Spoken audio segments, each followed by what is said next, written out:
Muy buenas noches, ¿cómo están ustedes? Hoy es 1 de agosto del año 2024, jueves. Aquí en Línea de Tiempo, hoy vamos a abrir rápidamente nuestro programa en esta edición a través de Mojos TV para hablar acerca de lo que está ocurriendo actualmente en el país.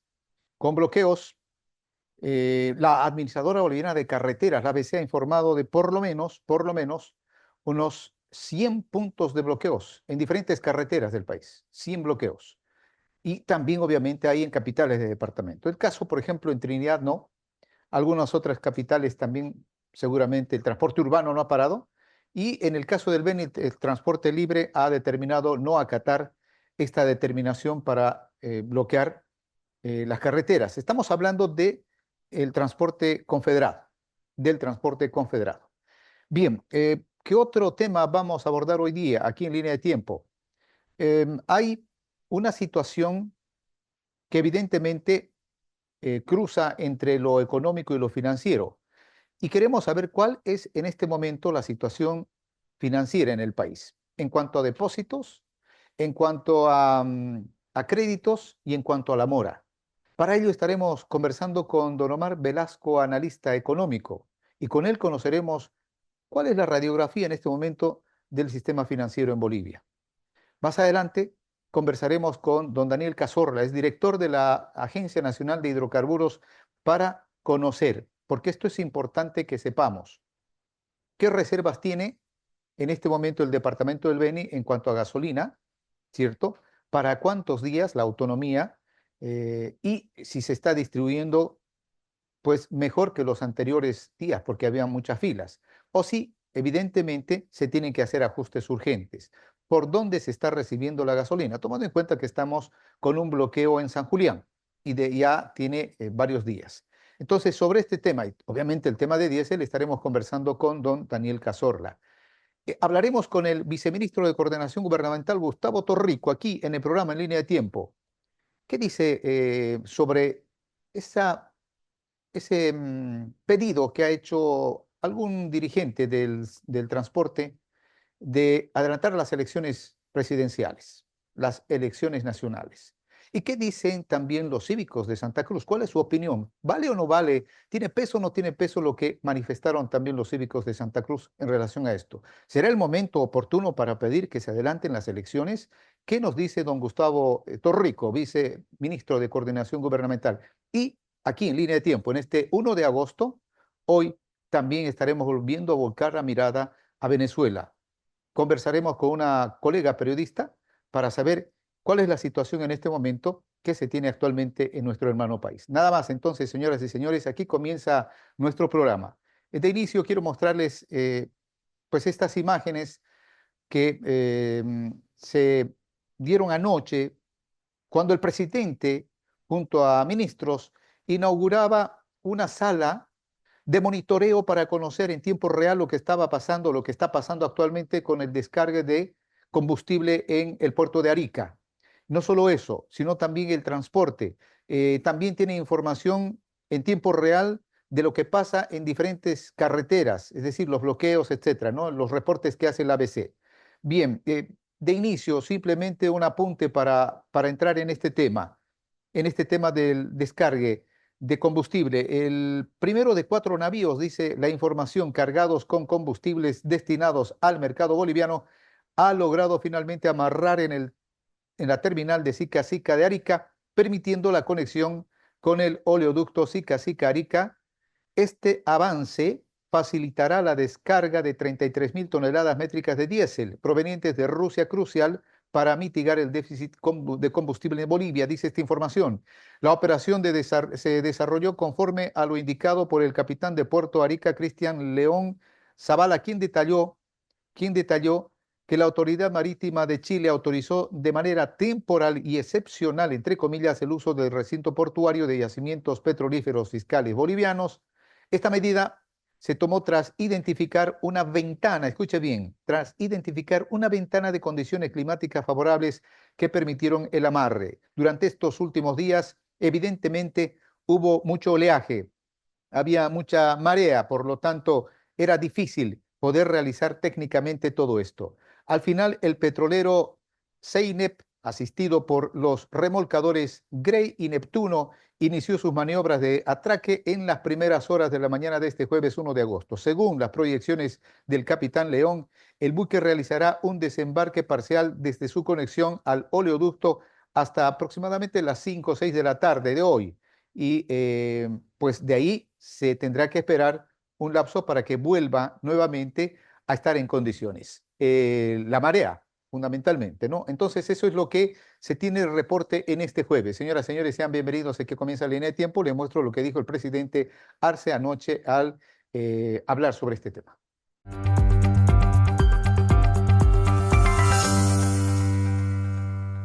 Es la naturaleza, es la crisis climática que hace que el oleaje esté en este momento todavía no en los puntos que se necesita para poder iniciar la descarga. De acuerdo a todos los pronósticos que se tiene, mañana estaríamos, repito, iniciando la descarga. Eso es algo positivo para el país. También no hemos descuidado, hemos efectuado una compra adicional del Perú de combustible. Como pueden ver ustedes ahí en una de las, aquí está entrando diésel del Perú también, pero estamos viendo que el informe que nos acaba de dar nuestro equipo de monitoreo de bloqueos, que en Achacachi ya se ha instalado un bloqueo. O sea que si persiste ese bloqueo en Achacachi, ese diésel que viene del Perú no va a ingresar al país. Vean ustedes la contradicción que se está dando en nuestro país. Piden diésel, pero bloquean la entrada de diésel. En el tema de la gasolina, también pueden observar aquí, está entrando, hemos comprado de Paraguay y de Argentina, están las cisternas, un nuevo contingente de la Argentina llegando, otro ya está más cerca, ya está ingresando al país, de gasolina.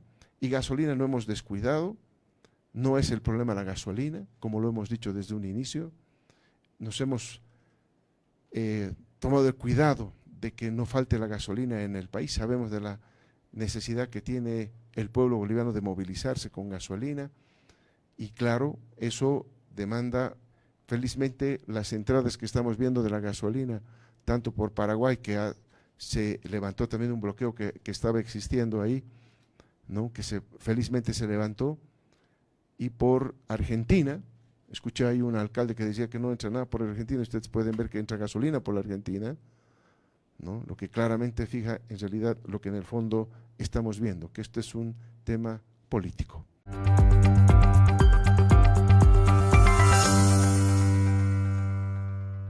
Es el primer día del mes de agosto. El mes de agosto es importante para la cultura fundamentalmente en Occidente, que tiene que ver con la madre tierra, en fin. Pues esperemos que sea un mes de bendición. Saludo a don Omar Velasco, es analista económico. Bienvenido, como siempre, a Línea de Tiempo. ¿Cómo está usted? Querido Gustavo, el gusto para mí es estar en su programa. Un cordial saludo a nuestros amables seguidores ahí desde redes sociales y a quienes nos ven en vivo a esta hora del día. Bueno, decía, es un mes importante. Hay que ver también con optimismo todo. Si bien evidentemente en este momento, señor Velasco, hay un, un tema de turbulencia económica en el país por el tema de diésel, por el tema de dólares, etcétera, etcétera. Me gustaría un poco conocer con usted y que haga una evaluación sobre el sistema financiero. Estamos ya en el primer semestre y ya hemos cumplido del 2024. ¿Cuál es la situación del sistema financiero? Si podría, por favor, tener la amabilidad de hablar de esto. Sí, bueno, muchas gracias por la entrevista. Gustavo, la economía nacional no se encuentra en su mejor momento, hay que reconocerlo, la situación de alguna forma del dólar, del tema de, digamos, del abastecimiento está comenzando a tensionar los principales indicadores macroeconómicos. Afortunadamente, el sector financiero está de alguna forma digamos, bastante estable, ya pareciera que estuviera al margen de toda esta situación que se vive en los otros sectores de la economía, ¿no? Porque, digamos, destacar primero, digamos, el buen desempeño de los depósitos, hemos estado más o menos con un crecimiento alrededor del 7% en estos meses que van del año. ¿Qué quiere decir? Que de alguna forma, a pesar de la situación actual, las familias bolivianas están todavía acumulando dinero en el sistema financiero. Eso Ajá. parte, ya, eso quiere decir dos cosas, Gustavo. Quiere decir, por un lado, de que la confianza en el sistema financiero, los depósitos en bolivianos se mantiene, esa es una buena noticia. Del otro lado, también se ve que digamos, el crecimiento económico de la gestión anterior de cerca de 3% ha generado un excedente de ingresos para la población que se ha traducido en mayores ahorros en el sistema, ¿no? Eso Ajá. por un lado. En el tema del crédito, no cabe duda que este ha sido uno de los motores principales del crecimiento económico nacional en la última década. Bueno, la cartera viene de menos a más, Ujú. en un sentido de que venimos de una situación negativa el año 2020 de contracción de la cartera por efecto de la pandemia, se viene recuperando, pero ya tal vez en los últimos meses sí hay una moderación en su crecimiento, los bancos no están con la misma agilidad de colocación de cartera como estaban en años anteriores. Ya. Muchos de ellos ya han cumplido los límites de cartera, es decir, ya están sobre las metas, sobre cumplidas, entonces no hay de ese lado también digamos, mucho interés de seguir incrementando. Pero bueno, el crédito ha ido creciendo, eso es bueno, pero tal vez ahí sí un indicador que hay que tomarle atención es Ujú. el tema de la mora, porque la mora en Bolivia históricamente ha estado en torno al 2%, ¿no? El indicador más bajo del subcontinente. Ujú. En los últimos 2 años y medio, más o menos, ha comenzado a mostrar un repunte, parte explicado por el tema de la pandemia, porque han habido atrasos en los pagos de los usuarios financieros al sistema, y eso de alguna manera ha ralentizado la cartera, y también se ve traducido en un incremento de estas situaciones de moratoria, ¿no? Ujú. Estamos con una mora de 3,5% a medio año. Esta es una mora no muy alta, pero ya estamos prácticamente en el promedio regional, que es de 3,6. Pero lo que llama la atención o preocupación tiene que ser que en la perspectiva, digamos, por el incremento que se viene registrando en los últimos meses, es que Sí. la mora va a seguir creciendo. Entonces vamos a Ujú. estar probablemente cerrando el año por encima de la media regional, ¿no? Entonces, son indicadores que hay que prestarles atención porque, digamos, son parte de la salud del sistema financiero y, por tanto, de la economía, pero, repito, estamos todavía en una situación relativamente estable. Bien, en depósitos y créditos vamos relativamente bien, pero lo que preocupa es lo que acaba de mencionar, una mora que a finales de año estaría por encima de la media a nivel regional. Ahora, explíquenos, por favor, cuando hablamos de mora, ¿de qué estamos hablando? ¿De que la gente no va a pagar sus créditos puntualmente? ¿De que está teniendo problemas para poder cumplir con sus obligaciones financieras? ¿De qué estamos hablando? Bueno, en realidad, primero definamos la mora como una situación de cesación de pagos temporal de los usuarios financieros que ante diferentes situaciones, ¿no? Interrumpen, ¿no? El flujo normal de amortizaciones que realizan en base al cronograma de créditos que han asumido. La principal causa que explica la moratoria a nivel teórico está explicado por el tema de los ingresos. Cuando Ujú. disminuyen los ingresos de la población, ellos se sienten en una situación mucho más complicada, dejan de pagar la mora porque antes tienen que pagar la factura de gas, tienen que pagar el colegio de sus hijos, tienen que abastecerse de alimentos. Entonces, esa situación se prioriza, ¿no? Y pueden ir a un plan de reprogramación de deuda. Ajá. Lo que se advierte ahí, Gustavo, es que la economía, si bien sigue creciendo, está creciendo cada vez menos, ¿no? Este es un proceso de desaceleración económica. No es un proceso recesivo como equivocadamente algunos economistas tienden a mencionar al hablar de una situación de crisis. No, esta es una situación donde la economía crece, pero crece cada vez menos, crece poco. Eso hace que haya sectores probablemente menos aventajados en el crecimiento y lógicamente eso se traduce en sus ingresos, ¿no? Entonces, Ajá. ese es un factor. Bien, una consulta, la diferencia entre recesión y desaceleración, por favor. Sí, mira, una recesión, una desaceleración es la disminución en la velocidad del crecimiento económico. La economía puede crecer, Ujú, pero lo hace a diferentes ritmos, ujú, ¿no? Ahora, una desaceleración no necesariamente es mala, porque tú puedes venir, Gustavo, de un crecimiento muy alto, estás en un pico muy arriba sí, y estás comenzando a crecer menos, pero ujú, no quiere decir que estás mal, sino que ujú, la economía está de alguna manera volviendo a un nivel de crecimiento más o menos estable de largo plazo, ¿no? O sea, un crecimiento normal. O sea, creces de forma anormal y luego desaceleras tu crecimiento, es como cuando estás en una competencia, ujú. reduces tu velocidad Velocidad. a Ujú, un nivel más o menos estándar. Eso no necesariamente es malo. Es malo cuando comienzas a desacelerar tu velocidad, cuando ya estás a un nivel a punto prácticamente de pararte, ¿no? Eso, la ah, desaceleración te está arrastrando a un proceso recesivo. La ujú, recesión hay que entender como una situación de estancamiento económico, ya ujú. sea porque la economía ha dejado de crecer, está creciendo muy, muy poco o está creciendo en términos negativos, es decir, en vez de seguir avanzando, Gustavo, estás retrocediendo, Ujú. ¿no? Y eso lógicamente es una situación negativa porque tiene efectos macroeconómicos importantes. ¿Qué dicen los indicadores económicos? Hemos cumplido ya el primer semestre del 2024. Usted acaba de hacer referencia a cómo se encuentra el sistema financiero, pero ¿qué dice el proyectado hacia finales de esta gestión en crecimiento? ¿Hay algo que le preocupa? Bueno, en realidad creo que a todos los bolivianos, porque hay una situación hoy de desajuste cambiario.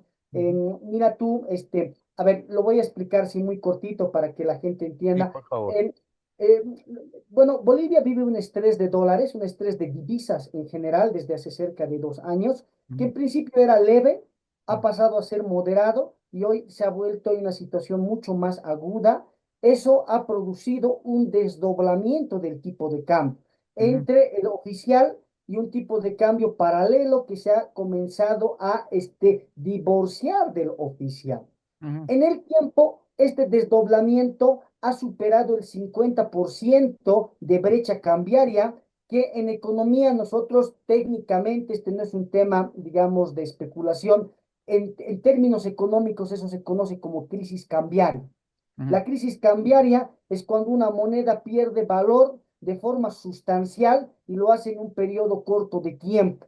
ujú. Eso no quiere decir, Gustavo, que la economía esté en una crisis económica, como algunos economistas de Ujú. forma malintencionada tratan de confundir a la población. No es una situación de crisis económica per se.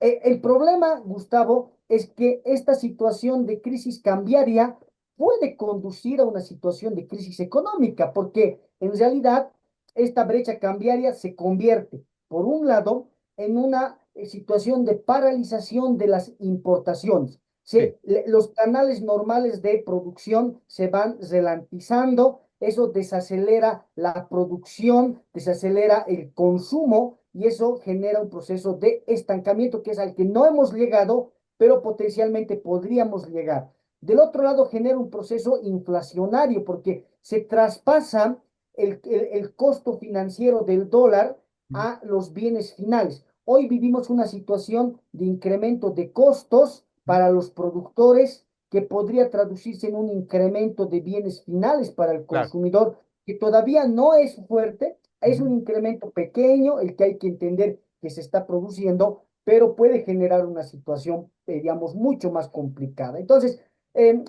quiero cerrar un poco esta idea señalando Sí, sí. de que quien está divorciando, separando el tipo de cambio oficial del tipo de cambio paralelo, no es el Banco Central, porque el Banco Central mantiene el tipo de cambio oficial. Ujú. El tipo de cambio paralelo hoy lo controla el mercado. Es Ujú. el mercado el que está generando este incremento, esta devaluación de facto de la moneda y es la que está generando este proceso de desestabilización macroeconómica en el país. Usted como economista, ¿qué aconsejaría en este momento? Porque evidentemente hay una una diferencia ya sustancial en la brecha cambiaria entre el paralelo y el oficial. Es cierto, el oficial se mantiene, el tipo de cambio se mantiene. Uno va al BCB y tiene el mismo tipo de cambio, pero ya más del 50% en ese desdoblamiento al dólar paralelo ya es complicado. ¿Qué recomendaría para este tema del dólar? Bueno, a ver, por un lado, la situación digamos, de la escasez tiene dos causas. Está vinculado al déficit comercial provocado en el sector privado. Un déficit histórico, no es un déficit de los últimos años, sino tiene más de 20 años de déficit que se han ido financiando con las reservas internacionales. Pero Claro. estas reservas se han terminado, se han agotado. Entonces, el Banco Central ya no puede financiar el déficit comercial del sector privado. Del otro lado está el tema especulativo, porque hay agentes que están acumulando dólares cuando no los necesitan y lo hacen porque saben que lo pueden vender después a un precio más alto. Claro. Entonces, hay que atacar estos dos factores. ¿Cómo se nos resuelve este problema, Gustavo? Por un lado, con el sector privado se tiene que establecer una agenda que se cumpla de medidas donde el sector privado tiene la responsabilidad de traer los dólares al país porque el dólar que se genera en la economía boliviana tiene que volver al país de origen. Lo que está pasando es que los exportadores, no todos, pero hay malos exportadores que están atesorando y acumulando dólares en el exterior, con lo cual están afectando, incidiendo en la escasez de dólares de la economía. Pero del otro lado también hay una situación de especulación. Para resolver esta situación de especulación, Gustavo, se requiere tener señales fuertes de parte del gobierno, recursos, digamos, sustanciales para poder atacar y revertir estas expectativas negativas. Ujú. Digamos, esta situación se resuelve destrabando los créditos que hoy se encuentran pendientes de aprobación en la Asamblea, porque hay más de 900 millones que están ahí pendientes de aprobación. Pero Ah, no se los aprueba, Gustavo, por un tema político. ujú. Y aquí yo creo que el gobierno también tiene que tener su cuota de responsabilidad, porque yo lo que veo aquí, Gustavo, es que el gobierno de alguna manera le ha prestado más atención al tema político electoral y ha descuidado la economía.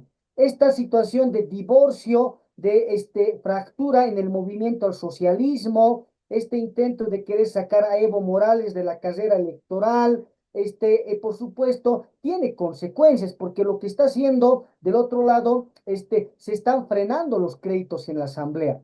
El Ujú. más, Gustavo, es mayoría en la Asamblea, Sí. tanto en diputados como en senados. No necesita los votos de la oposición para aprobar esos créditos, pero por falta de estos pactos, por falta de estos acuerdos al interior del partido de gobierno, se está dejando que, digamos, estos créditos que hoy son necesarios para el país se vayan postergando y eso contribuye también a la especulación. Entonces, hay también tarea que hacer desde el lado del gobierno para resolver el problema económico. Es decir, la Asamblea Legislativa en este momento que ha girado su atención hacia el tema político más electoral, creo, con anticipación, ya se ha electoralizado todo, ha descuidado este tema que es evidentemente más importante, que es el económico. 900 millones andan ahí bloqueados en la Asamblea y eso puede dar obviamente un oxígeno que necesita en este momento el país. Sin embargo, como usted dice, se está priorizando mal. Bien, pues nada, para redondear todo esto, usted me ha dicho qué es lo que se tendría que hacer en el tema de divisas internacionales. El otro problema es el diésel. Ayer hablaba con alguien y decía, ¿cómo es que en poco tiempo los bolivianos nos hemos dado cuenta la importancia que tiene tanto el diésel como el dólar en la economía de nuestro país y a la situación a la que hemos llegado? ¿Qué opina usted? Ah, yo lo que veo es que el tema de la escasez hoy de combustibles en el país tiene en realidad dos factores o hasta tres. Por un lado está vinculado efectivamente a la falta de dólares de la economía que ha cambiado el normal abastecimiento de importaciones. Ha complicado en segundo lugar el tema de la logística de importación porque claramente, digamos, el tema de la marejada no controla el gobierno, hay factores fortuitos, pero que también están vinculados a este cambio de la logística, porque, digamos, la cantidad de días de autonomía, es decir, de abastecimiento que tiene garantizado el país, se ha reducido notablemente y eso evita que, o sea, nos vuelve más vulnerables a situaciones climatológicas como la que estamos viviendo. Claro. Por supuesto que el tema de los bloqueos de carreteras no ayudan, eso podría también ser un factor, pero yo lo veo un factor más complementario. Entonces, a ver, para resolver este problema, por un lado, el gobierno tiene, digamos, y lo ha anunciado, debería haber ya levantado la subvención a los grandes consumidores de combustibles. Me Ajá. estoy refiriendo a los sectores agroindustriales, a Ujú, los sectores mineros cooperativistas, incluso al transporte interdepartamental, porque ujú, son grandes grupos económicos corporativos ujú. que, digamos, hoy se ven beneficiados por la subvención, porque Claro. fíjate tú, del total del costo de la subvención, Ujú. alrededor del 65-70% de la subvención es en diésel, ¿ya? Sí. Además que la subvención en diésel es más cara que en gasolina. Pero de ese, digamos, 60% de subvención al diésel, más del 50% se va a el sector, a estos grandes consumidores, a estos sectores económicos. Entonces, la subvención, Gustavo, se ha creado desde el modelo, desde la filosofía del modelo económico para beneficiar a los sectores de menores ingresos, porque es Claro. una política redistributiva, pero en el tiempo ha terminado beneficiando a grandes sectores económicos que además hoy detentan de dólares, es decir, a diferencia del consumidor de a pie que no tiene dólares para importar su gasolina, Ujú. estamos hablando de sectores que tienen dólares en su poder y podrían ellos de manera totalmente libre hacer la importación, pero no sabemos por qué desde el anuncio hace 4 meses del acuerdo entre el sector público y privado, donde se había, digamos, anunciado la realización de la liberalización del mercado del diésel a través de este mecanismo de subastas, Ujú. no se ha logrado implementar. Entonces, Ujú. hay que acelerar ese proceso. Bien, así está la situación. Financieramente, creo que vamos bien en depósitos y créditos. Hay que tener mucho cuidado y ojo a lo que pasa con la mora financiera, por lo menos hasta fin de año. En el tema de divisas, pues se tiene que hacer lo más urgente arreglos, ajustes y una cirugía. Y acaba de mencionar cuál es la situación que tenemos en tema de diésel. Don Omar Velasco, le agradezco como siempre. Si tiene algo, por favor, algo que se ha quedado ahí en el tintero, adelante. Gustavito, yo termino diciendo de que hoy necesitamos que las autoridades nacionales, pero también los grupos económicos de poder, los propios partidos de oposición, estén a la altura de la situación económica en la que nos encontramos, que no prime el cálculo político de ningún lado, porque por encima del cálculo político está el bienestar de la población que hoy se está viendo afectada por algunas mezquindades de querer generar cierta situación de conflictos en el país. Ojalá que se pueda resolver esta situación y para lo cual creo que ya, digamos, otros actores lo han anunciado, se tiene que convocar a una gran cumbre nacional económica donde se pueda discutir con todos los actores involucrados la situación económica y podamos alcanzar acuerdos conjuntos. A largo plazo. Muchísimas gracias. Le mando un abrazo. Muy gentil.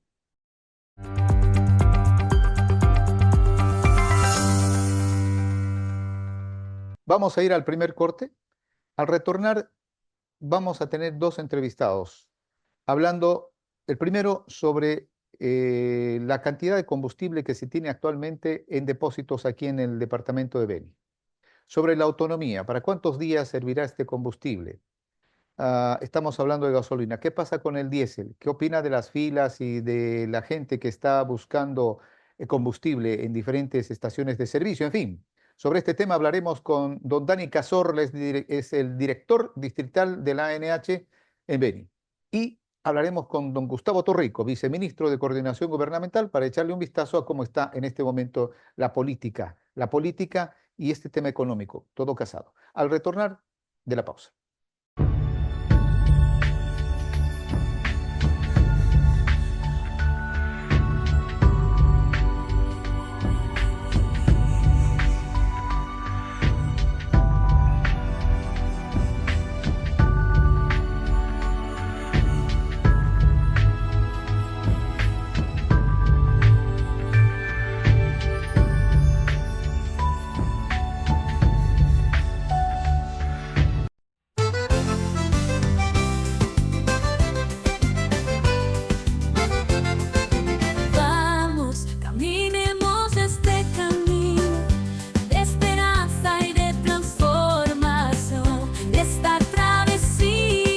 Yo creo que son sueños que se van convirtiendo en realidad, de darle a la gente humilde lo que necesite. Vamos a luchar para que más trinitarios sean felices, para que más trinitarios tengan estas posibilidades.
mi ciudad, el progreso ya le llegó. Todo aquel que la visita, mira todo su encanto. Los que pisan su suelo, todos se quieren quedar. Avanzamos a paso firme para un